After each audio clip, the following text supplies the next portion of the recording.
Mbola anatin'ny vaovao ara-politika hatrany tsy nisy ny fanambarana izay nataon'ny fikambanana fivondronan'ny olonambolona cadre avy any amin'ny avaratry ny nosy na ny UCN androany nitondra ny toeran'izy ireo manoloana ny zavamisy eto amin'ny firenena moa izy tao anatin'izany fanambarana izany. Vola raha avy hatrany amin'ny sarintsiry Rakoto Arsan. Naneho ny fahavononany hanome tanana amin'ny filoham-pirenena Henri Rajoelinarimampianina sy ny Prime Ministre vaovao Dr Cool Roger amin'ny ezaka tao amin'ny fanandrenana amin'ny firenena amin'ny fivondronan'ny cadre avy any avaratry ny nosy na ny Union des cadres du Nord UCN. Zahay avy amin'ny Union des cadres du Nord dia vonina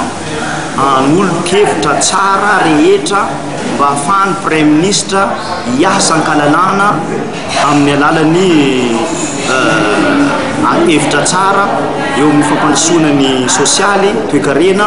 ary indrindrandrindra ny politika mba hisiany fitoniana sy filaminana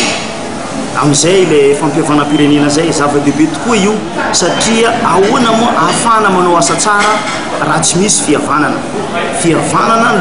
no aloha zay vao afaka manao asa tsara ka izany no takinay avy amin'ny Union des cadres mba hisiany fampandrosoana tsy mitanila isaparitra mba samby mahazo zara mitovy avy ny fampandrosoana amin'ny faritra rehetra indrindra ny faritra tratra orina